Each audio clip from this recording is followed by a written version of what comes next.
All right, we are back in the Morrowind. So this is part 25, why we play Morrowind to explore.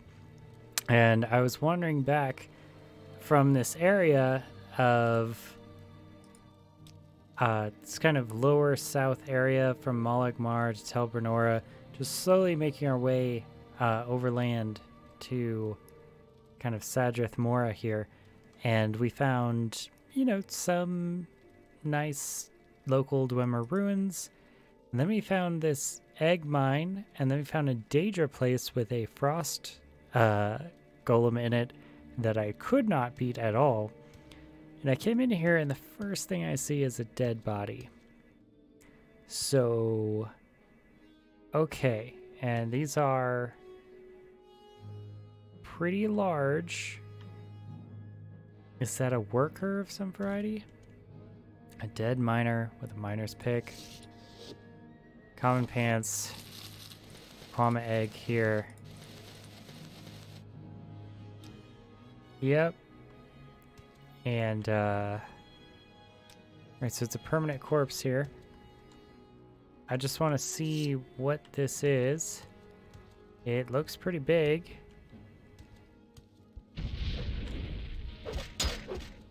This is doing quite a lot of poison damage. So, yeah, that kind of means we gotta... I know I'm tempted to do a clan fear. Maybe a bone walker will do better. Has a lot of health.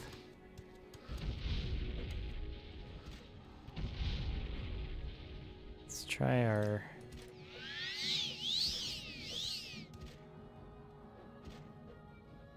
It's very big. Okay, never mind.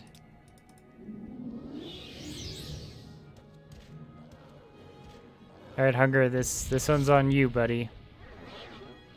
We tried to come in here in order to... Oh, did he paralyze it? Wow. Okay, Hunger. Blighted Karma Warrior.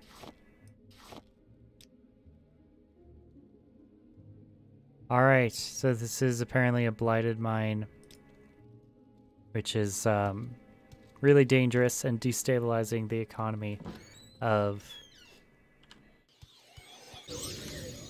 God, they're such good shots. Okay. Yeah, let's... Okay. We have to heal. Oh, we can't... Okay. Maybe there's more Kwama warriors in here than I thought. Well, this is a pickle because outside there's a frost golem and inside there's a blighted Kwama warrior. So we dropped in here to heal desperately as we tried to outrun this frost golem, and it's just not working. Okay, I guess we have no choice. Maybe, I hope that it follows us outside.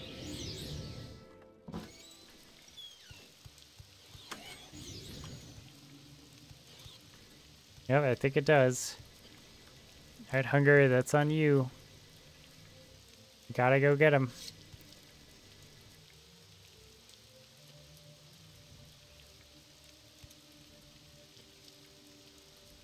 Gosh, it really is terrifying. Okay. It just took down this frost astronaut. You got the frost salts from it. Not bad.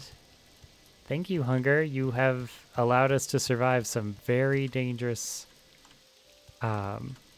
spaces. Now, part of me does want to go back and put this Daedric Shrine on our map, because I think if we leave here again, the Frost Atronach will come back. And I don't want to have to fight that twice.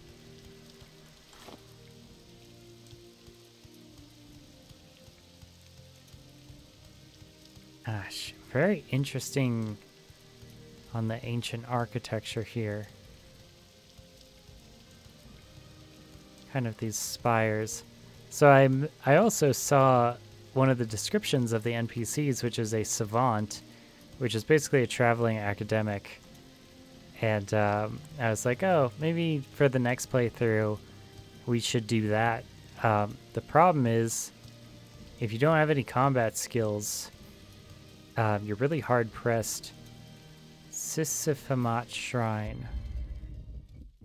Our blood is made for fighting. Oh, is it? Yeah, I guess it is. Okay. Oh, and there's a clan fear. Awesome. Okay. Nope. Wow. He really is just doing that. Faster than me, apparently. Okay.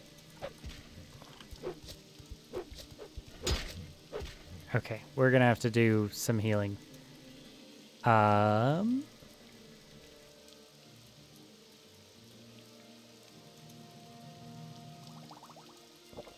Yep.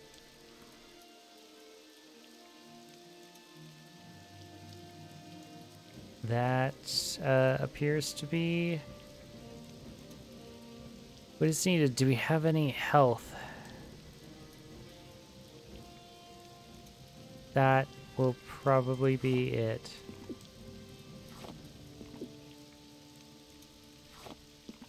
Oh, come on.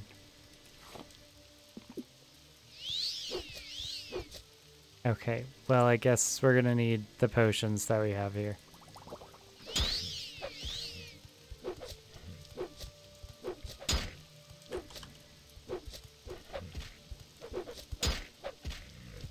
Oh, thank God. Oh, wow, a Danger Heart. Okay. Yeah, I don't mind if I do. And Danger Skin. Fortify Strength, Cure Common Disease. From a clan fear. Alright, well. If we had survived better, I would have maybe soul trapped that. But also we need to get more soul gems, more variety of soul gems, so that we don't end up using something extremely expensive for something very small. So for misusing.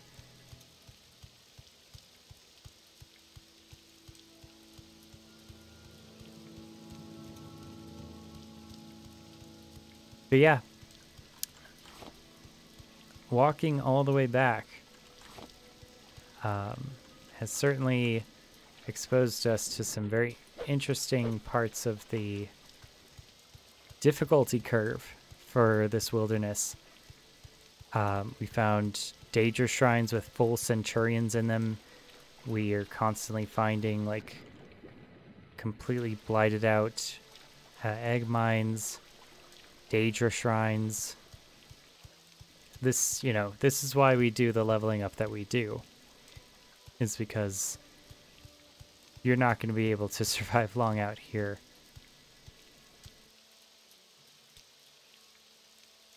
At level 3 or level 2. That's why we kind of stuck close to the starting town. Yo, what's up, Chishu? How you be? Yeah, so that's the thing, is when you wander around in the wilderness of Morrowind, you do run into these Daedra shrines, you do run into the Dwemer ruins, and it's a great way to put them on the map, but they're also some of the like mid to late game content of the game, and they don't pull any punches, so we can barely cast summon clan fear or summon hunger, and that's how we've been surviving for this amount of time. But to be honest, we don't have the magicka for it, we don't have the health for it, and quite frankly, I'd like some more fatigue as well.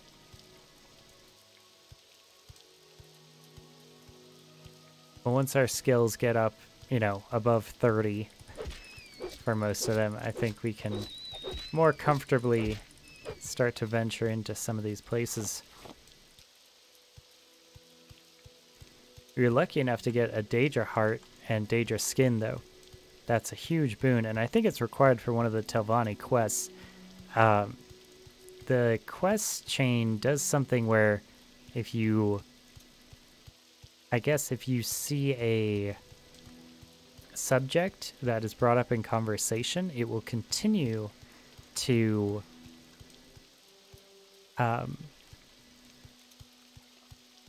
give you that quest information, even if you don't have the quest yet.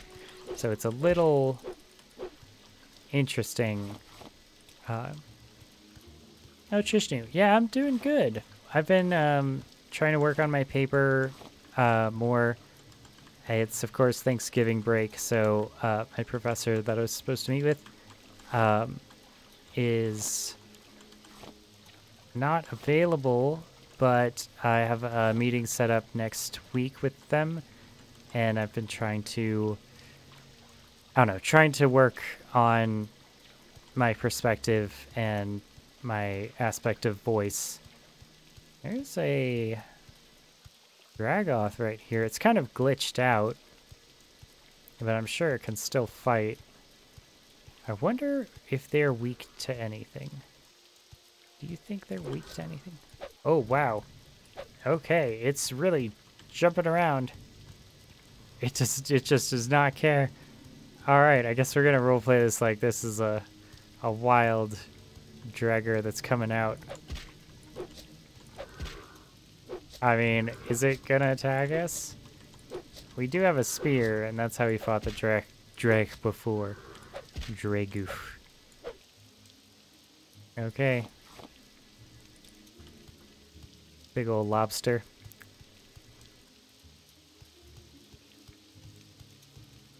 We do not have the muck shovel.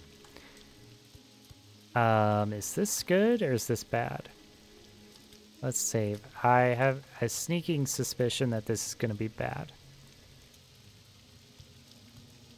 In preparation for that, maybe we could do our favorite spell to cure all combat problems for us, which is Summon Hunger.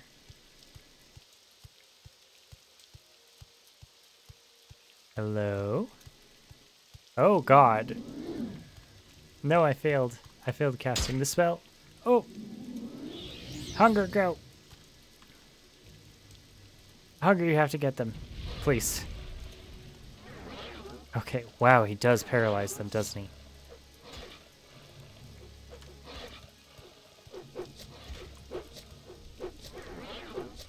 Wow, they're hard to hit, aren't they? And they're very high health.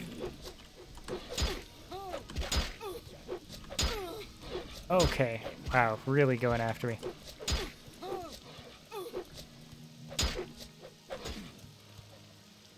Oh my god, this hunger is just going straight at people.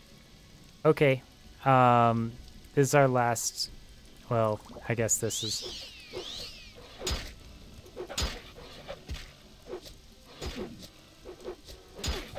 The hunger isn't doing too much. Okay. Are we faster than them? No, we are not. Oh, this is bad. Okay, yeah, I guess it's this. And maybe this. And this.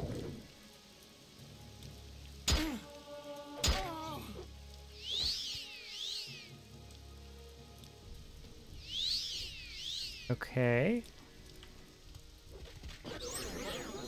There we go. Did we do the Mage's Ring already? Yes, we did. Alright, Thief Ring it is. And yeah, I guess we could just try to do some extra damage on it. Maybe an extra skeleton? Save a skeleton. Oh god. Okay. Oh. Oh, Jesus. Is there another skeleton? It's a bad skeleton. Did he summon that? Asalit Asundafamat. Boiled niche. Okay. Well, we'll see if it's better than our other armor when we get back to town. Huh. Iron longsword and a chitin tower shield. We don't have enough to wear all this. Okay. Well, could probably do without the iron longsword. It's very heavy.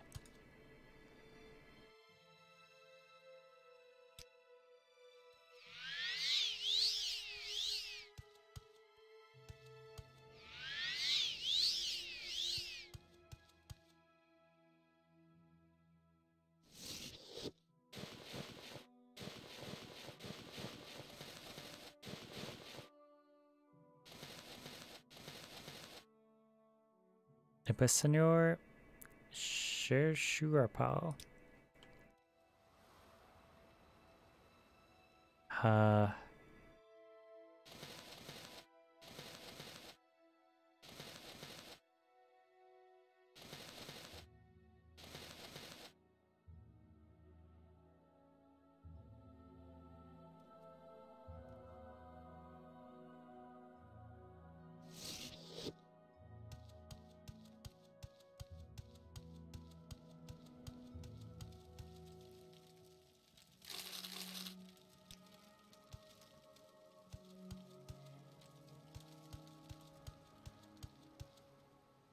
All right, well, I guess they just attack us. Maybe they're grave robbers, and they knew that that was illegal in this area, so they just didn't even wait to say hi or invite us to sit down at the fire or do anything, really. Titan, I seem to remember being good. Senate kill. Okay, I mean...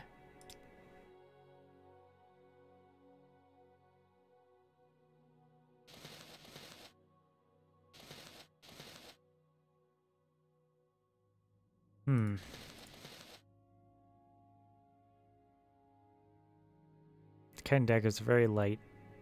Most of the chitin weapons are. I'm trying to think what's really the heaviest thing here. We'll need... Well, it's not better than chitin, I'll say that. It also has 75 crush fiber. But at 0.1, that's only 7 pounds. I think. 7.5.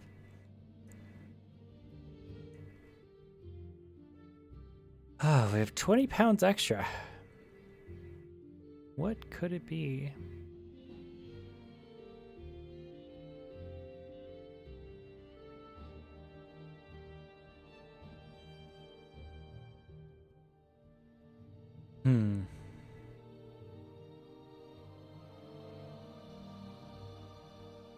Well,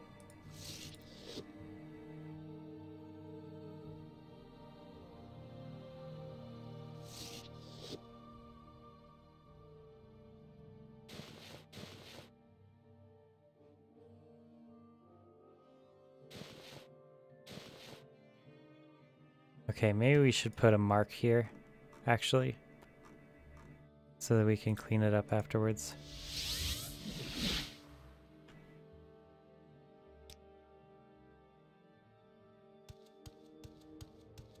We'll at least put this on our map so we know where it is. And then I wonder if we're even close enough to do Almsivi's intervention. Antling Ancestral Tomb.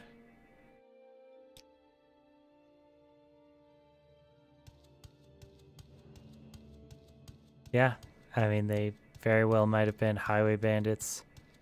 Or just criminals in general. Or grave robbers. Sad to see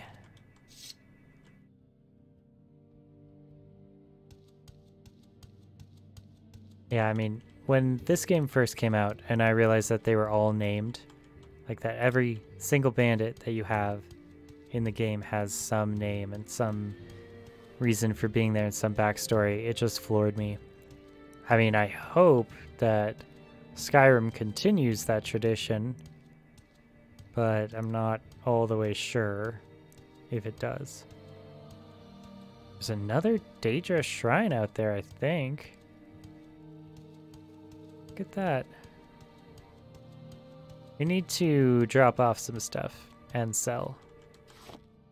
Need to go back as much as we can, and then I'm gonna try some Alcimi's intervention. See if we can make it back in one piece.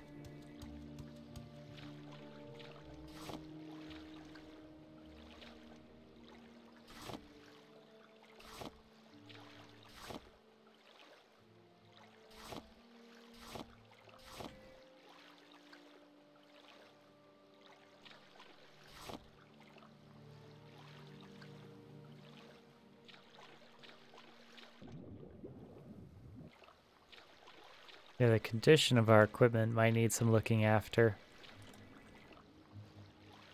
Let's check, we're at endurance level 5. So, twice as much for endurance.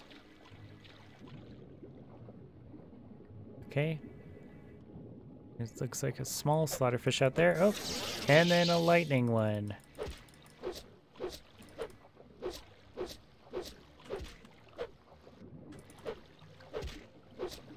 Oh, Jesus Christ. Alright, we're fatigued. We need to at least get our fatigue back if we're going to try to fight that.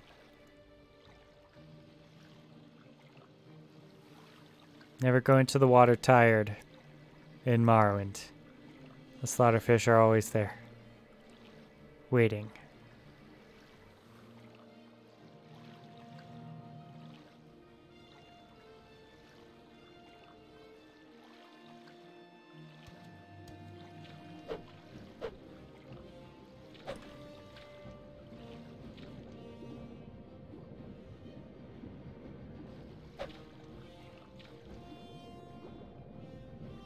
Come on. Oh, they have a paralyze.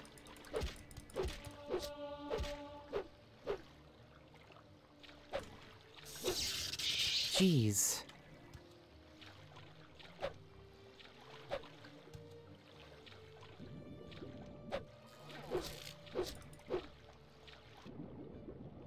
This is a strong opponent. And we are out of health potions. Funny enough, I don't know how that happened. I guess we used a lot of them in the Dwemer ruins, fighting those specters. And really, like, knowing what I know about the respawn mechanics in the Dwemer area now, it means that you don't get almost any rewards outside of the actual loot that drops for harder enemies. That harder enemies are just like overall negative drains on your resources. So, you know, there's not really a lot of incentive to fight them if you can run away from them or sneak past them. Because the thing you really want is the loot, which comes from defeating them, sure, but if you don't get one of their drops, like, that's kind of hard to deal with. I did get quite a bit of ectoplasm from the Dwemer specters, which are really, you know, the hard thing, but like some of those centurions for the Dwemer are just extremely difficult. Okay, let's save first for this. I don't know who that person is. Can't rest your enemies nearby. I wonder if that's the fish or if that's these people. Okay, this is these people.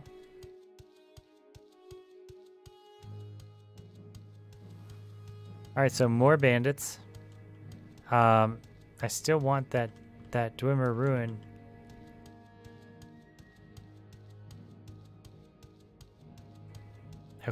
we might not be able to get it. Gosh, the way that they do the map is so nice. Because you can just see these towers. Wow, really chasing us all the way in. Okay. So this is a skeleton. Hello, skeleton. I just want this on the map, I'm sorry. Oh, okay. Being tired also means we're easier to hit. Drayloth Ancestral Tomb. Civilization, please. Actually, I don't know if we can even cast CV's intervention here.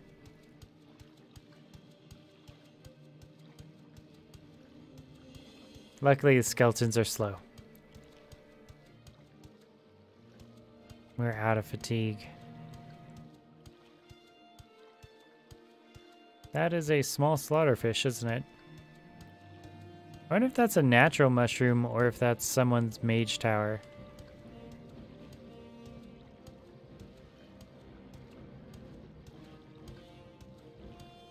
Skeletons used to be good to soul trap because they were exactly the length of a lesser soul gem. So let's try that. It's a little cocky of us, but I think we can swing it.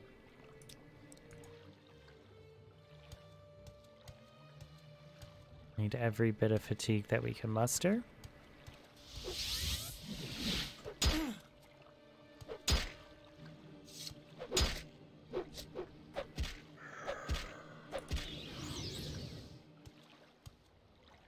Okay. And that over, yeah.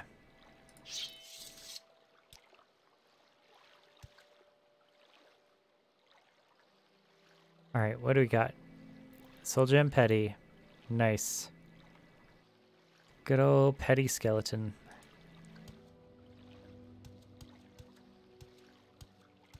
Not too shabby.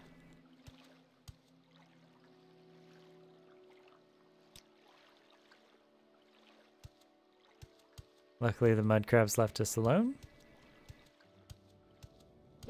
Oh, it's diseased. Stay back. Stay at the end of my spear.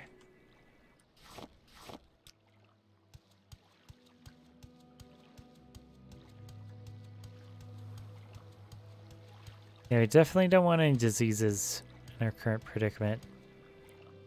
We have to dodge enough bandits as it is. And the bandits are pretty formidable. They can be. The bandits that went after us were pretty difficult. Even our hunger had a bit of a problem chipping them down.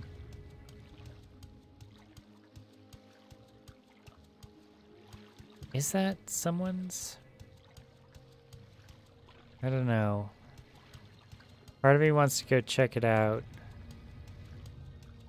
but part of me also doesn't really know if it's worth it.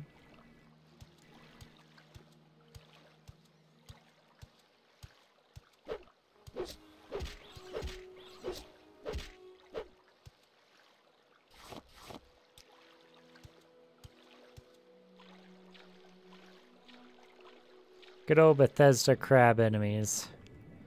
Always a classic. The Mirelurks in the new Fallout game are pretty formidable.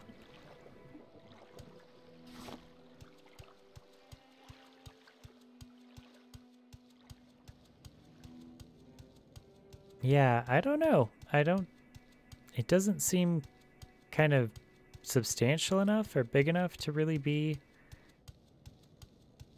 a full Telvanni mage tower. If that makes any sense? It just seems like it is one of the natural, one of the naturally occurring mushrooms.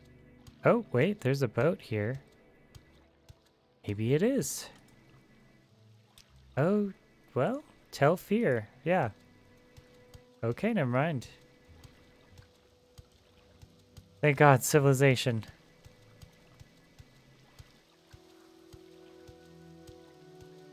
Maybe they'll have a shop. Or a smith. It's also a very different relationship with the game to not have like hub cities, but to have these like extended outposts in the wild where isolation is the thing most valued by the Telvanni, where they just want people to leave them alone so they can focus on their work and do whatever they want without anyone telling them that's immoral or wrong or an evil experiment, you know, the normal stuff.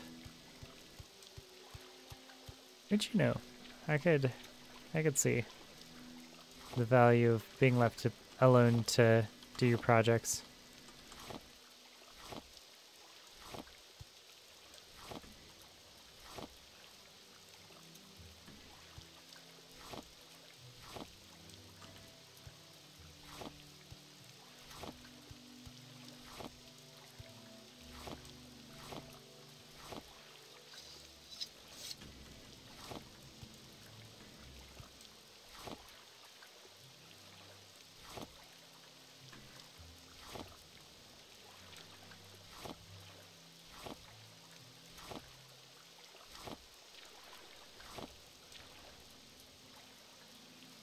I think marshmallow and salt rice are health potions.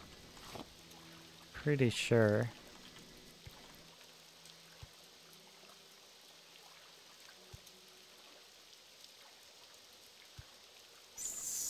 Yeah, restore health.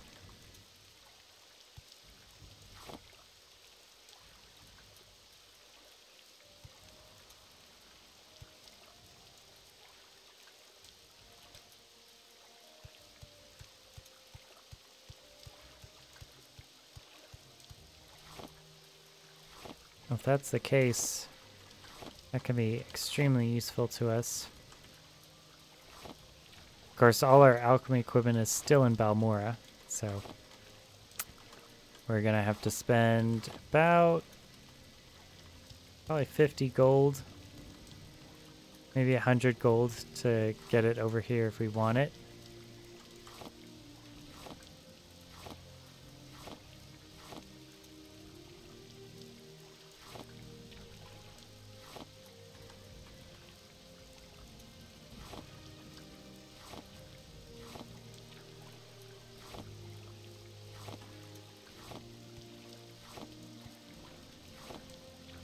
And this is just kind of part of the grinding of alchemy.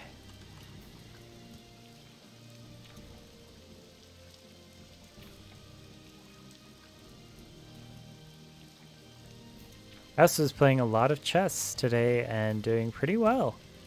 It is deeply engaging.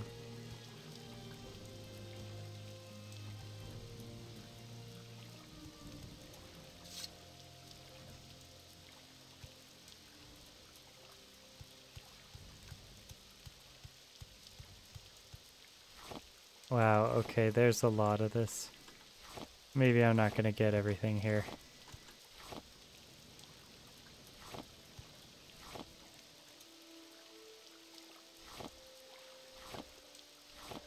Yep, I over-covered myself a little bit. Okay. Fair enough.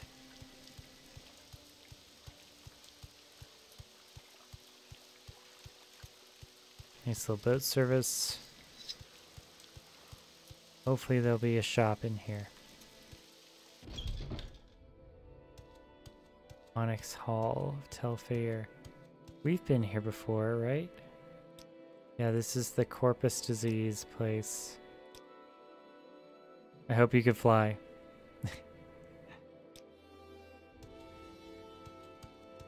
There's at least someone who sold potions around here. I don't know if I want to go down to the dungeons. Up seems better.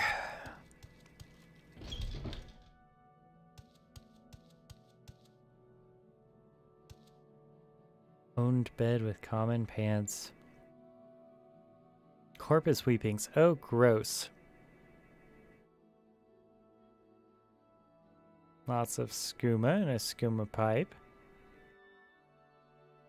Huh. So you can steal an invisibility potion and then steal the rising force potion. That's pretty good. Where is that slave? Is there something you need? Yeah.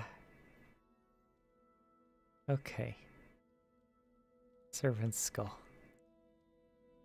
What are you, what you reading? Better suffer a wrong than to do one. Very... Yeah, we made a speech about that earlier in the Let's Play. About the perspective of religion in many ways is to be okay with, suffering. to be...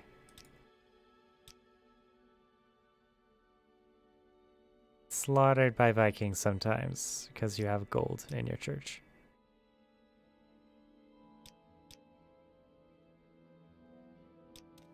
So I am a big fan of wooden crosses. Don't attract Vikings. The Lunar Lorkhan. That's interesting. We'll see what it upgrades. Maybe we can... Alteration. That's not what we want, actually. So we're going to reload this. But let's read it. The Lunar Lorkhan by Fall Droon. I will not go into the varying accounts of what happened at the Adamantine Tower, nor will I relate the war of manifest metaphors that rendered those stories unable to support most qualities of what is commonly known as narrative. We all have our favorite Lorkhan story and our favorite Lorkhan motivation for the creation of Nirn, and our favorite story of what happened to his heart. Oh, the heart of Lorkhan. But the theory of the Lunar Lorkhan is of special note. In short, the moons were and are the two halves of Lorkhan's flesh divinity. Like the rest of the gods, Lorkhan was a planet that participated in the Great Construction, except, wow, all the gods are planets. Interesting. That's very Greek and Roman. Except where the eight lent portions of their heavenly bodies to create the mortal plane. Lorkhan's was cracked asunder, and his divine spark failed to Nirn as a shooting star to impregnate it with the measure of its existence and a reasonable amount of selfishness. Huh. Interesting use of selfishness there. Master and Secunda, therefore, are the personifications of the dichotomy, the cloven duality, according to Artaeum, that Lorkhan legends often rail against. Ideas of the animus, good and evil, being and nothingness, the poetry of the body, throat, and moan silence as the abortive, and so on, set in the night sky as Lorkhan's constant reminder to his mortal issue of their duty. There's so much sexual, imagery in these religious books, and I never noticed that as a kid. But, all of the religion has to do with, production, recreation, propagation. It's pretty much just, I mean, it's very like many other mythologies. Alright. Followers of this theory hold that all other heart stories are mythical degradations of the true origin of the moons, and it needn't be said that they observe the hollow crescent theory as well. Of course, it needn't be said. Everyone knows that. Academics are actually in danger of doing this. I actually did this in my paper, where I'm make reference to something that I spent the last 3 months learning, so I assume that everyone else did it also, but that's not true. in fact, myself, before I took that class, wouldn't have any idea about the things that I was talking about. And I'm like, well, of course, you know, General Butler and General Banks is seen as like one of the first leaders of African American military enlistment in the Civil War because of the Louisiana Native Guards. And my teacher's like, you never explained that, so people aren't going to know that if you don't explain it. I'm like, oh, okay. Well, that's a much longer part of the paper then. Okay. Yeah, we don't want alteration levels up right now, because that will advance us to leveling up and it'll give us willpower levels, and we don't want that. We want to save our willpower levels for when we're actually going to put the stats in willpower. Oh yeah, this is the one where you have to fly. Okay.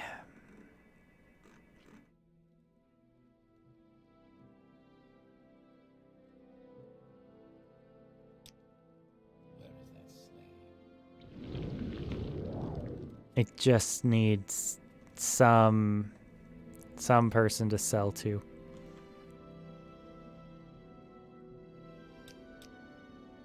Is there something you need?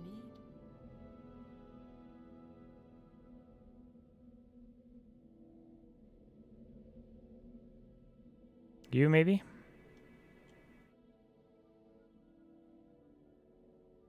Surprise and pleasure. Didn't we have a satisfactory chat? Something else you want to know about the divine disease? Eager to plunge into the dungeon. I'll not change my answer.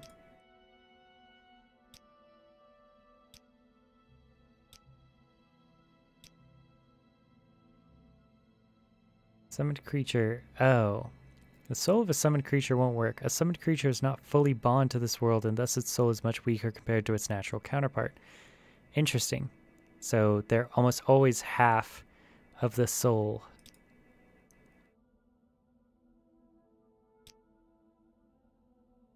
Okay.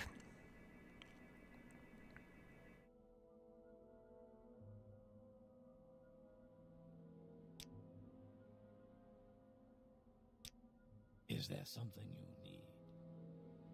Hmm. There is someone watching me. I can tell. Book of Life and Service, Rest and Endings. Daedra, Arcana Restored.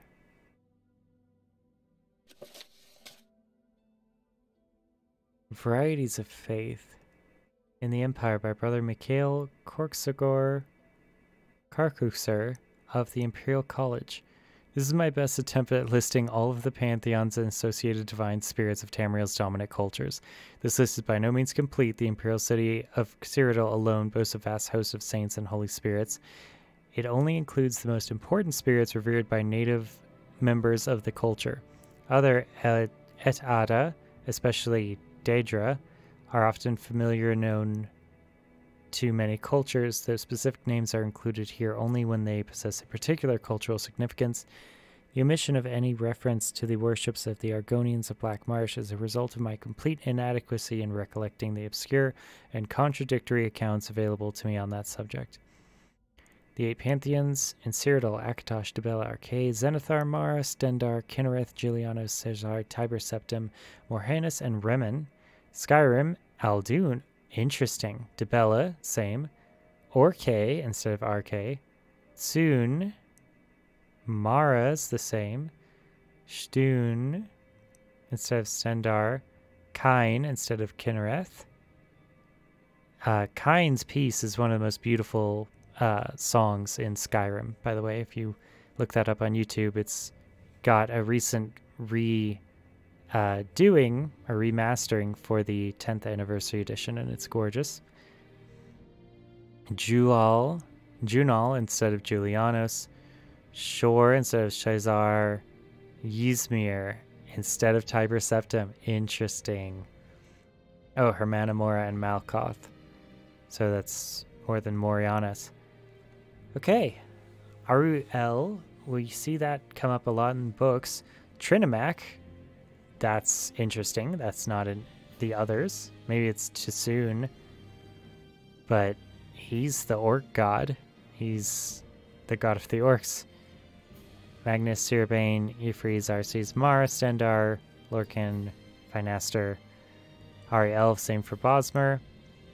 Euphrates, Arcade, Zen, Zarces, Bandar. What's up, Snarkick? Thanks for the raid. Appreciate it. So Mara is the same in all of them so far. Stendar is the same in most of them. Lokar, Hermanamora, Jonde Jode. So this is the Dunmer, right? This is Morrowind. Alamexria, that's first of all different. We see the anticipations of Alamexria, Vivek, and Sotha Sil. Boethia is Alamexria. Mephala is Vivek. Sotha Sil is Azura. Pretty sure, yep. And there's Lorkhan, Neverar, that's us. Mulikbal, Malachus, Sheogorath, Madness, of course. The first time we see that show up. And then Mehrunes Dagon. Most people don't worship Mehrunes Dagon. When we get to Oblivion, then we'll see kind of why. Yeah, lore learning time is always important. Sarkatal, Ruptaga. I don't know what this is at all. Yokunda? I'm not sure where that is. Is that Hammerfell? We've seen it referenced a lot as maybe a different culture. It's not elsewhere. Brittany is the Bretonia. Akatosh, it's pretty much like Cyrodiil. No, here's elsewhere. I have no idea. Alright, notes on the divine spirits of the pantheons. Elsewhere is Alkosh. Kynareth, not sure what that is. Riddlethar, Jakate, Mara, same in all of them, I'm pretty sure. Yeah, Mara shows up in almost every single one. Stendar, Lokjar, Prajun, Bandar, Azura. Interesting. And Sheogorath, so they are familiar with Sheogorath, of course, in the Khajiit homeland. This is like one of the things about where Elder Scrolls 6 is going to be set was such a big conversation with me and my friends and my brother. We would play Morrowind and then imagine when the next games would be coming out for Oblivion before the Xbox 360. And, you know, Skyrim, I think, was a great addition. But there are so many exotic places that they could go. Of course, they already had Daggerfall, which I believe was Bretonia. So, the Elder Scrolls series has a lot of gas left in the tank. Akatosh, the dragon god of time. Akatosh is the chief deity of the Nine Divines, the major religious cult of Cyrodiil and its provinces, and one of the two deities found in every Talameric religion. The other is Lorkhan. Interesting. I wonder what the connection is between them. Lorkhan seems to be... He was in that other book as the god of the moons. He was split in half. Also some very sexual imagery with that in other books that we saw earlier. He's generally considered to be the first of the gods to form in the beginning place. After his establishment, other spirits found the process of being easier, and the various pantheons of the world emerged. He's the ultimate god of the Cyrodiilic Empire. He's literally the symbol on every single one of the Elder Scrolls games. Is that dragon with the diamond. That's the Imperial signal. And it's always in the center. It's the center emblazoned. So in Morrowind, it's the dragon in that diamond in a triangle, which represents the tribunal. So where he embodies the qualities of endurance, invincibility, and everlasting legitimacy, Aldun, the World Eater, is a Nordic variation of Akatosh, and it only superficially resembles his counterpart in the Nine Divines. For example, Alduin's Sorberket, the World Eater, comes from myths that depict him as a horrible, ravaging firestorm that destroyed the last world to begin this one. That's very Nordic. And also probably a reference to the fact that they actually do have dragons in their homeland, you know. Skyrim is the place where dragons are literally from. They're literally real, and they're not fun, happy things to worship. They're scary and burn your village down, and that's what Skyrim is about. Still a bold choice, in my opinion, to have that be like one of the central themes of the game, is to kill all the dragons, and that there's endlessly respawning dragons for the Dragonborn to slay. And they do get kind of annoying because you don't always want a mini boss fight whenever you look up into the sky, and some of them could be pretty close together. Nords therefore see the god of time as both the creator and harbinger of the apocalypse. He is not the chief of the nomadic pantheon. In fact, the pantheon has no chief, see shore below, but its wellspring, albeit a grim and frightening one. Alkosh, Dragon King of Cats, pre-Ridata dynasty Anquinine deity, a variation on the Altmeri Ariel, and thus an Akatosh as culture hero for the earliest Khajiit. His worship was co-opted during the establishment of the Riddlethar, and he still enjoys immense popularity in Elswere's wasteland regions. He is depicted as a fearsome dragon, a creature the Khajiit say is just a real big cat. Wow. Very meme-worthy. He repelled an early Aldmeri pogrom, a perennial white strake during mythic times. So the Aldmeri apparently were trying to colonize the Khajiit homeland. Alamexia, the mother Morrowind, we know her. She used to be our wife. Most traces of Akatosh disappeared from ancient Chimera legends during their so-called exodus, primarily due to that god's association and esteem with the Altmeri. However, most aspects of Akatosh, which seem so important to the mortal races, namely immortality, historicity, and genealogy, have conveniently resurfaced in Alamexia, the most popular of Morrowind's divine tribunals. Yeah, I'm very suspicious of Alamexia. I think she's playing both sides, because she used to be your wife and then was the consort of Vivek, and Vivek is like this rogue person who's like a warrior poet guy. It's very like Lancelot-esque. But also Alamexia like plays the political game hard. Like she was a powerful politician even before she married the Neverar, or Saint Neverine. Alright, RK, god of the cycle of life and death. Yeah.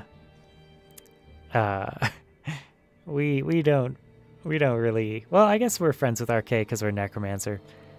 Member of the Nine Divines pantheon and popular elsewhere as well, RK is often more important in those cultures where his father, Akatosh, is either less related to time or where his time aspect are difficult to comprehend by the layman. He is the god of burials and funeral rites and is sometimes associated with the seasons. His priests are staunch opponents of necromancy and all forms of the undead. Yeah, see, this is not our friend. It is said that RK did not exist before the world was created by the gods under Lorkhan's supervision / urging / trickery. Therefore, he is sometimes called the Mortal's God. Okay. Yeah, one of my favorite lines from What is the Fine for Necrophilia in YouTube, if you look up Fine from, what's it? Young Scrolls, I think, is a rapper that uses Elder Scrolls dialogue to make new songs. There's a good song that he has called The Fine, and it's about an Oblivion character whose husband or lover dies, and then she's a dark elf, so she brings him back because he's her family. And the question is, what's the fine for necrophilia in this part of Tamriel? And one of the lines is, I look at RK and I spit in his face. Yeah. So Ariel, the king of the Altmer, the elven Akatosh, is Ariel. Ariel is the soul of Anuel, who in turn is the soul of Anu, the everything. He is the chiefmost Aldmeri pantheon. Most Aldmeri and Bosmeri claim direct descendant from Ariel. In his only known moment of weakness, he agreed to take his part in the creation of the mortal plane, that act which forever sundered the elves from the spirit worlds of eternity. To make up for it, Ariel led the original Altmer against the armies of Lorkhan in mythic times, vanquishing the tyrant and establishing the first kingdoms of the Altmer. Altmora the old Elnofe,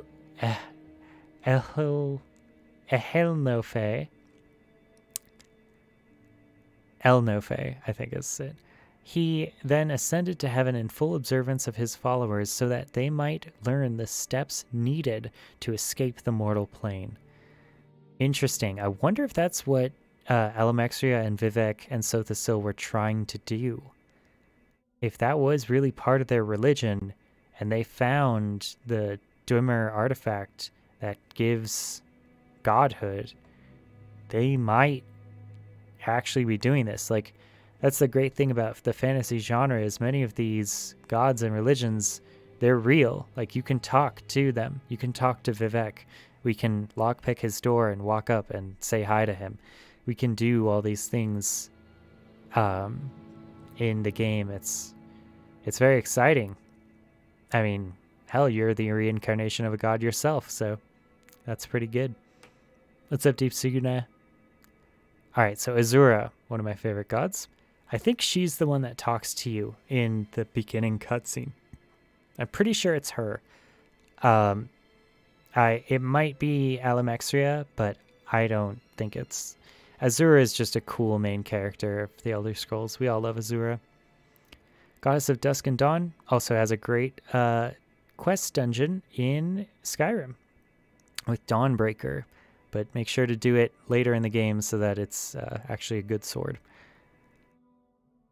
The curses of leveled loot to every character is that if you go to the main, like, really cool parts too early, the loot you'll get is always lower level, and it's really sad. Alright, Azura is the god ancestor that taught the Shimmer the mysteries needed to be different than the Altmer. Some of her more conventional teachings are sometimes attributed to Boethia. Interesting. I don't know what the difference between the Shimmer and the Altmer are initially. I know that I think Azura cursed them to be dark. That's why they're dark elves, is that was Azura's recompense for breaking their oath to not become gods from the Nevermarine, or Saint Neverar. Some of her more conventional teachings are sometimes attributed to Boethia. In the stories, Azura is often more a communal cosmic force for the race as a whole rather than ancestor god. We've heard this before in other books. Also known as the anticipation of Sothasil. Yeah, Sothasil's Azura. And elsewhere, Azura is nearly a wholly separate entity, yet she is still tied into the origins of the Khajiit out of Almeri stock. Huh. That's an interesting thing. Some of the High Elves just want to be cat people. Alright, Bandar, the Bandit God. In most regions, Bandar is a marginal deity, a trickster, spirit of thieves and beggars, and elsewhere he is more important. He's regarded as the pariah. In this aspect, Bandar becomes the cleverness or desperate genius of the long-suffering Khajiit, whose last-minute plans always upset the machinations of their elven or heathen enemies. Yeah, I mean, we're going to read the rest of Dance in Fire, and it's all from primarily the Bosmeri perspective, and specifically the Cyrodiil perspective. But the Khajiit war with the Bosmer has a lot in it, as far as border skirmishes go, as far as just who the Khajiit are and how their economy works. It's, it's a very diverse land. I've always wanted an Elder Scrolls set in elsewhere in the Khajiit homeland. I think that would be so fantastic, but I don't think that this next project is going to be it. I hear it's the Somerset Isles or Hammerfell, but I don't know. I think the Somerset Isles has more legs to go on. I think it would be more interesting to set it in the Altmer homeland, because they already did Cyrodiil, which is pretty safe, and then Skyrim, which is kind of a more barbarian-esque version of Cyrodiil. So, yeah, I don't know. I want the exotic stuff. I want Elsewhere. I want Black Marsh. I want us to go to these wild, crazy places. It's one of the reasons I still love Morrowind instead of playing Morrowind, is because it's so exotic and different than normal high fantasy. All right, Boethia, Prince of Plots, heralded by the prophet Veloth. Boethia is the original god ancestor of the Dark Elves. Okay. I wonder if they'll link this to Alamexria, like other books have. Though his illuminations, the eventual Chimmer, or changed folk, renounced all ties to the Altmer and founded the new nation based on Daedric principles. All manner of dark elven cultural advances, quote-unquote, are attributed to Boethia. So, based on Daedric principles means Daedric can change, right? The difference between Aedra and Daedra is Aedra are creators, but they can die, and Daedras can't die, but they are protean, means that they can change.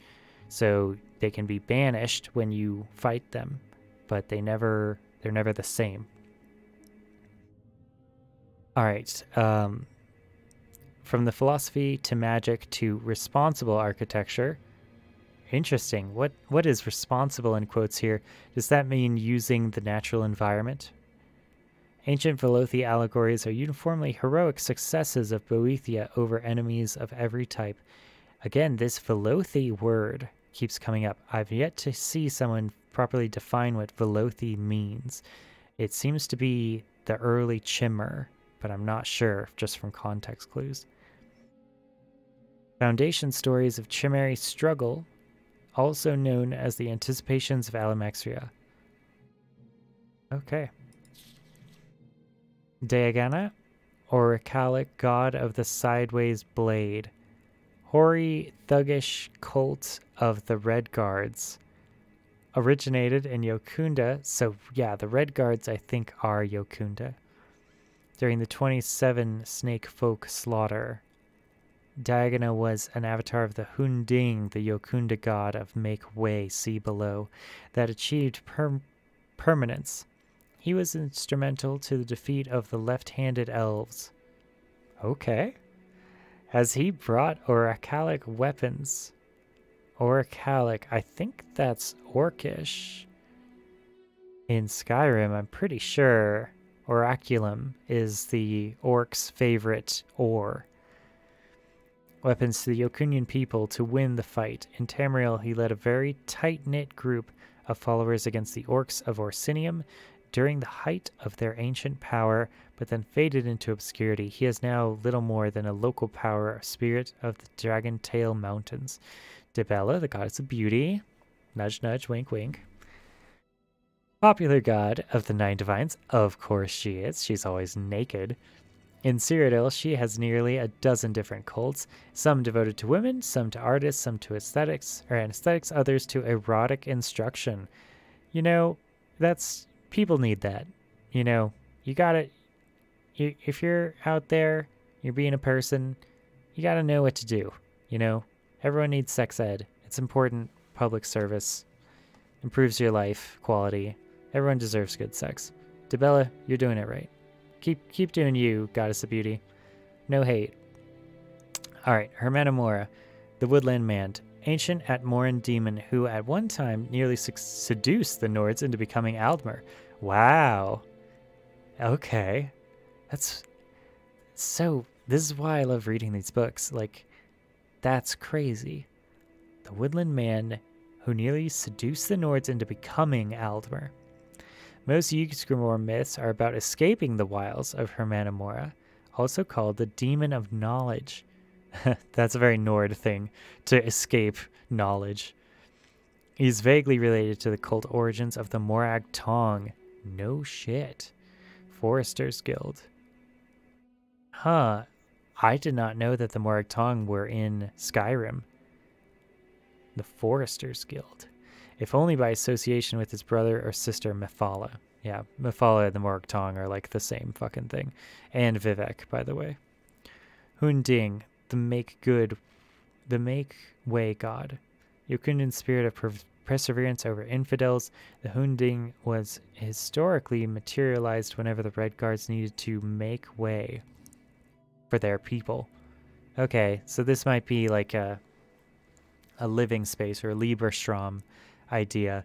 Red Guards also take on the Middle Eastern aesthetic, and so it could be some form of jihad or basically the Muslim spread in Africa which is really a miracle. I mean, to be honest, it was a unprecedented, massive explosion of cultural influence that led the Muslim people to be essentially a massive empire in the span of like 200 years. All right. In Tamrielic history, this has only happened 3 times. Twice in the First Era during the Ragada invasion and once during the Tiber War. In this last incarnation, the Hunding was said to have been either a sword or a crown, or both. Okay. So it's a god that is a spirit that is in an item. Jundal, the rune god, the Nordic god of hermetic orders. Hermetic means like hermits, like being a hermit. Hermetism is basically secret cults. They have them in real life also. You can go and read the Emerald Tablet by Isaac Newton and find out. After falling out of favor with the rest of the pantheon, he became Julianos of the 9 Divines. He's absent in modern Skyrim mythology. Okay. Jode, Big Moon God. Aldmeri god of the Big Moon, also called Masser or Mara's Tear. We see that a lot. Mara's Tear, I think, is a spell or like a location in Cyrodiil. I've heard that more than once, Mara's Tear. In Khajiit religion, Jode is only one aspect of the lunar lattice, or Ja Kenje. Joan, Little Moon God, Almeri god of the Little Moon, also called Segunda or Stendar's Sorrow. In Khajiit religion, Joan is only one aspect of the lunar lattice, or Ja Kenje. Julianos, the god of wisdom and logic, often associated with Junal, the Nordic father of language and mathematics. Julianos is the Cyrodiilic god of literature, law, and history, and contradiction. Monastic orders founded by Tiber Septim and dedicated to Julianos are the Keepers of the Elder Scrolls. Yeah, so we go visit them again in, I think, every game. I'm pretty sure. But specifically in Oblivion, you can go visit the Moths, like the place where the Elder Scrolls are kept, and it's amazing. I think this the Thieves Guild has you steal an Elder Scroll. I'm not sure if you do that again in in Skyrim. I'm trying to remember, but it might just be a tradition in the Elder Scrolls series that the top of the Thieves Guild always asks you to steal an Elder Scroll somehow. Kyn, Kiss at the End.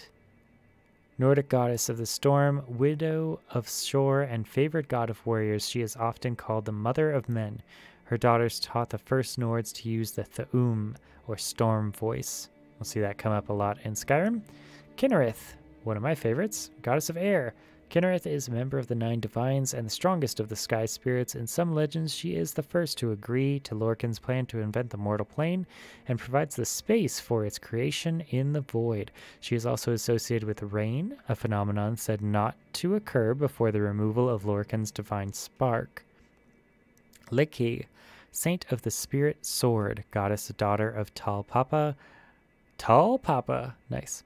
Liki is the goddess of aberrant swordsmanship and the Na Tontambu of Yorkunda, ward to the standstill during the Mythic era to decide who would lead the charge against the left-handed elves. Their sword masters, though, were so skilled in the best-known cuts as to be matched evenly. Liki introduced the ephemeral feint. Afterwards, a victor emerged and the war with the Aldmer began. I'm not sure what this references. It might be from earlier games that I haven't played. It seems to be Redguard in Spirit. The Ephemeral Feint. That's cool. Lorkhan, the Missing God. This creator, trickster, tester deity is in every Tamrielic mythic tradition. His most popular name is the Aldmeri Lorkhan, or Doom Drum. He convinced or contrived the original spirits to bring about the creation of the mortal plane, upsetting the status quo, much like his father Padome had introduced instability into the universe in the beginning place. After the world was materialized, Lorkhan is separated from his divine center, sometimes involuntarily, and wanders the creation of the Et Ada. So this idea of creation being a mistake or a trick or not supposed to happen is kind of interesting and a little disturbing. There's a big psychological underpinning that happens whenever your creation myth is not on purpose, or is the result of a crime, or is the result of something bad. And that seeps deep into the cultures of people. We can see that a lot in real life with different interpretations of creation myths and what they say about how people live, how people are allowed to live, and the emotional state that dominates the culture within those places. Catholic guilt is famous. There's lots of psychological subconscious things that can happen if your whole world's religion is based on something bad rather than something good. If you're supposed to be here or not, that idea. All right. He and his metaphysical placement in the scheme of things is interpreted a variety of ways. In Morrowind, for example, he is a being related to the Psijic endeavor, a process by which mortals are charged with transcending the gods that created them. Okay, so we saw Sothasil in the Psijic order earlier, and then Sothasil later tries to become a god. So that's a little interesting. He's related to the Psijic endeavor, a process by which mortals are charged with transcending the gods that created them. Very tribunal-esque, very Sothasil and Alamexria and Vivek-esque. To this high elves, he is the most unholy of all higher powers, as he forever broke the connection to the spirit plane. In legends, he is almost always an enemy of the Aldmer, and therefore a hero of early mankind. Okay, so the Aldmer are taking a different approach to trying to get back to the gods. They're not trying to be gods themselves, they're trying to make friends with the gods and do it their way. Whereas the Chimmer and the Dunmer that will eventually result from the Chimmer are seem to be more independent about that. They want to do it themselves. Maybe I think that they just don't like or trust the Aedra or the Daedra. They've been burned literally in this case by Daedra, which is why they're dark. All right, Lorkhan, Moon Beast, pre-Data Dynasty Aquantine deity, easily identified with the missing god Lorkhan. Magus, the god of sorcery. Magnus withdrew from the creation of the world at the last second, though it cost him dearly. What is left of him on the world is felt and controlled by mortals as magic. One story says that while the idea was thought up by Lorkhan, it was Magnus who created the schematics and diagrams needed to construct the mortal plane. He is sometimes represented by an astrolabe, a telescope, or more commonly, a staff. So there are large telescopes in the Dwemer ruins that look up into a painted brass sky. I wonder if that's them trying to connect back to Magnus or measure him in some way. So Magnus is magic. He's a deity that was shattered apart and is now used by mages, used by us, used by our character. Interesting. Cyrodiilic legends say he can inhabit the bodies of powerful magicians and lend them his power, associated with Zerine, Arctus, and the Underking. Malekith, god of curses. Malekith is the reanimated dung that was Trinimac, a somewhat weak but vengeful Daedra. The Dark Elves say he is also Melak, the god king of the orcs. He always tests the Dunmer for physical weakness. Yeah, absolutely. Everyone who has to be in the same world as an orc, but isn't an orc, needs to come up with a reason why orcs exist. And the orcs have had a hard time. They've had a hard life. But supposedly earlier they were like very, very violent. But you know what? So were the Nords, especially to the Dark Elves. Not that the Dark Elves are any saints after what they do to Blackmarsh and the Argonians and the Khajiit, literally enslaving them. All right, Meluk Horde King, an enemy god of the Raw Gada, led the goblins against the Red Guards during the First Era, fled east when the army of the Hunding took over his goblin hordes. Cool. That seems like a fun story. Maluch Malakath, an Orcish god. Maluch troubled the heirs of King Harald for a long time, fled east after his defeat at the Battle of Dragon Wall in First Era 660. His rage was said to fill the sky with the sulfurous hatred later called the Year of Winter in Summer. Mara, the goddess of love, nearly universal goddess, origin started in the mythic times as a fertility goddess. In Skyrim, Mara is a handmaiden of Kine. In the Empire, she is mother goddess. She is sometimes associated with Nur of the Anoad, and the female principle of the cosmos that gave birth to creation. Depending on the religion, she is either married to Akatosh or Lorkhan, or the concubine of both. Wow. Little polyamorous there, Mara. And you really kind of sharing both Akatosh and Lorkhan at the same time. That's seems pretty nice. Alright, Mehrunes Dagon, god of destruction. Popular Daedric power, he is associated with the natural dangers like fire, earthquakes, and floods. In some cultures, though, Dagon is merely a god of bloodshed and betrayal. Yeah, I think that's what we see a lot in Oblivion. I think Mehrunes Dagon is definitely that version. He is especially important deity in Morrowind, where he represents the near inhospitable terrain. Yes, we talk about this a lot in Morrowind, as the land itself shapes your belief systems. Mephala Androgyny. Ooh, so you get both. Mephala is the web spinner, or the spider god. In Morrowind, he or she is the ancestor that taught the Chimera the skills they would need to evade their enemies or to kill them with secret murder. So, Vivec is Mephala is the anticipation of Vivec, and Vivec has both kind of male and female aspects to him.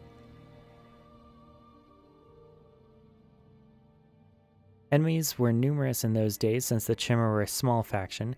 He/she, along with Boethia, organized the clan systems that eventually became the basis for the Great Houses. He/she founded the Morag Tong, also called the anticipation of Vivec. No shit, we're going to be joining the Morag Tong pretty soon once our skills get good enough, and we actually get good at sneaking, and we may participate in this Morag Tong version of life. And maybe we'll see Vivec. Maybe we'll kill Vivec. Molag Bal, god of schemes, king of rape. Daedric power of much importance in Morrowind. There he is always the archenemy of Boethia, the prince of plots. He is the main source of obstacles to the Dunmer and preceding Chimera people. In the legends, Molag Bal always tries to upset the bloodlines of houses or otherwise ruin Dunmeri purity, quote-unquote. So again, we see this racism of blood purity in association with having slaves be the beast people in your land. So a lot of eugenics here, a lot of, like, quite frankly, southern Jim Crow era, not having a mixing of blood. A race of super monsters said to live in Molag Amur are the result of his seduction of Vivec during the previous era. Yeah, seduction of Vivec, making the super monsters. I don't know, Vivec's pretty kinky. Maybe he was down for it. We read that book also, the Sermons of Vivec, where he has some stuff to say with Molag Bal. I always confuse them with oh gosh. I always confuse them with Mehrunes Dagon and Molag Bal. I need to work harder to differentiate them. Morhaeus, the first breath of man, ancient cultural hero, god of the Syro-Nordics. Legends portray him as the taker of the Citadel, an act of mythic times that established human control over the valley heartland, so Cyrodiil. He is often associated with the Nordic powers of the and therefore Kynareth. Morwa, Teat god, Jokundan fertility goddess, fundamental deity of the Jokundan pantheon, and the favorite of Tall Papa's wives. Still worshipped in various areas of Hammerfell, including Strauss Mikai, Morwa is always portrayed as four-armed so that she can grab more husbands. Wow. Okay, so really direct. Again, so the favorite of Tall Papa's wives means that he has more than one. This, again, links Hammerfell and the Red Guards with more Middle Eastern sensibilities about marriage and I guess in this case it would be like, what's it? What's the one where you have more than one wife?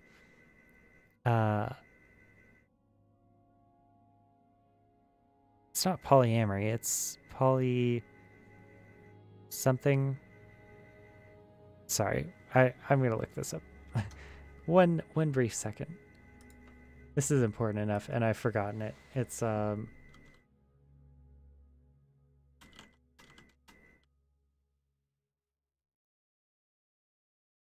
polygamy. That's it. Okay. Polygamy is the one. So yeah, the religious thing of polygamy. Okay, look at this. Nerevar, God Killer, the Chimeric King of Rissadan, the Golden Age of Old Veloth. Slain during the Battle of Red Mountain, Nerevar was the herald of the Triune Way and is the foremost of the saints of Dunmeri faith. Okay, that's us. He is said to have killed Dumak, the last Dwarven king, and feasted on his heart. We were supposed to be friends with Dumak. So this is probably incorrect. This is a very... Whoever is writing this down... yeah. This Brother Mikhail Kruxagor of the Imperial College, I don't think he has been to Morrowind. And if he has, he doesn't know as much about it as what the main quest is for our game, which is to find out about the Nerevar and about the Sixth House cult. That's why, like, this whole game is about being a historian for religious history and getting interviews with the Ashlanders and accumulating all the various texts so that you can synthesize a report back to the Imperial forces or Imperial Legion to say what's going on here, which is, you know, one of the functions of spy networks, is getting someone on the ground to actually tell people what's happening and what it looks like down there. The CIA famously create reports on different countries every year because that the government is interested in for specifically this reason. It's because every country is super, super complicated. So, all right. Yeah, we see some interesting perspectives here. We will find out the truth about this later on in the game. Unsi, Bone Shaver, notable warrior god of the Yokun Renganda, Unsi taught mankind how to pull their knives into swords. Cool. So lots of Jokundan and Hammerfell sources are in this person's area of expertise. Early on, he says he doesn't include any of the Black Marsh culture because he is bad at it, which is fine. It's fair for an academic to admit to themselves, but it's still a weakness. And we're getting a lot more Hammerfell, a lot more Nord than anyone else. And also some more Morrowind, because that's the name of the game. Orke, Old Knocker, a lone god of the Nords, who seem to have taken up his worship during Aldmeri rule of Atmora. Nords believe they once lived as long as elves until Orki appeared, though through heathen trickery he fooled them into a bargain that bound them to the Count of Winters. At one time, legends say, Nords only had a lifespan of 6 years due to Orke's foul magic. Shor showed up, though, and through unknown means removed the curse, allowing most of it onto the nearby orcs. Interesting. I wonder if that's real.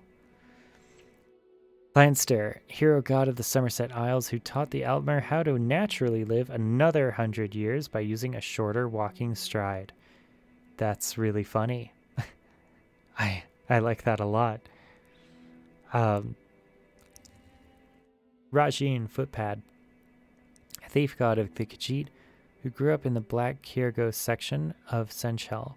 The most famous burglar in Elsewhere's history, Rajan is said to have stolen a tattoo from the neck of Empress Kynareth as she slept. I don't know. I think the Kynareth that got murdered, like, horribly, I think is a different Kynareth. I think that was named after the first Empress Kynareth. So maybe this is talking about the first Kynareth. Remnen, the Cyrodiil, culture god hero of the Second Empire. Remen was the greatest hero of the Akaviri Trouble. Indeed, he convinced the invaders to help him build his own empire and conquered all of Tamriel except for Morrowind. Interesting exception here. He instituted the rites of becoming emperor, which included the ritual geas to the Amulet of Kings, another very important artifact you'll see in Oblivion. A soul gem of immense power. I didn't know it was a soul gem. Yeah, I guess it is, isn't it? His dynasty was ended by the Demari Morag Tong. Oh, wow. At the end of his first era, also called the Worldly God. No way. The Morag Tong killed him? Killed Remen? That's dope. Ah, Dio, Assassin's Guild. Now I'm definitely joining the Morag Tong. Riddlethar, the Two Moons Dance, the cosmic order deity of the Khajiit. There's a lot of Khajiit in here too. The Riddlethar has revealed to Elsewhere by the prophet Ridthar Diasata the Main. The Riddlethar is more a set of guidelines by which to live than a single entity, but some of his avatars like to appear as humble messengers of the gods, also known as the Sugar God, because Khajiit love moon sugar, and who can blame them? Everyone loves moon sugar. If you're saying you don't love moon sugar, you're lying. More of a skooma man myself. Yeah, drugs. It's just drugs. Cats love drugs. Ruptaga Tal Papa, chief deity of the Yokundan pantheon. Ruptuga, more commonly called Tal Papa, was the first god to figure out how to survive the hunger of Skatal. Following his lead, the other gods learned the walkabout, or a process by which they can persist beyond one lifetime. Okay, that's very interesting, because we are that, for the Never Are. Tal Papa set the stars into the skies to show lesser spirits how to do this too. When there were too many spirits to keep track of, though, Ruptuga created a helper out the dead skin of past worlds. A helper out of the dead skin of the past worlds. This helper is Sep, see below, who later creates the world of mortals. Okay, that's way different. Hammerfell is a completely different pantheon. Skatal, the world skin, Yokunda god of everything, a fusion of the concepts of Anui and Padme. Basically, Skatal is much like the Nordic Aldun, who destroys one world to begin the next. In Yokundan mythology, Skatal had done, and still does, this many times over, a cycle which prompted the births of spirits that could survive the transition. These spirits ultimately become the Yokundan pantheon, popular god of the Alakir nomads. Sheogorath, the mad god, the fearful obeisance of Sheogorath is widespread. So, obedience, like the act of being obedient. Yeah, so we see that a lot in that book about the girl who joins like three different Daedra shrines and Daedra religions throughout her life. Is all of them are afraid of Sheogorath's day. They never hold their ritual days every year if there's a big thunderstorm out, because Sheogorath, which I think is based on like a Scottish god of madness or something, they're all afraid of him showing up in the ritual. and is found in most Tamrielic quarters. In Skyrim, I think you meet him in connection with the Wolf Queen. Is it Potomac? Or, sorry, Potena, the Wolf Queen? Yeah, in the dungeons of Solitude. I think that's where Sheogorath comes to visit you, and it's a big quest. It's really scary. Gosh, it's been like literally 9 years since I played that game, so I need to remember what happened in it.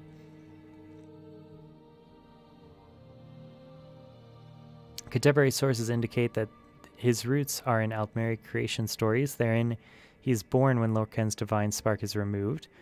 One crucial myth calls him the Sithis-shaped whole of the world.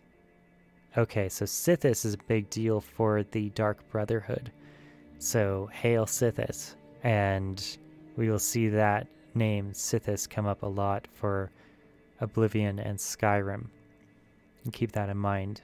Whenever Sithis shows up, it's this kind of oblique reference.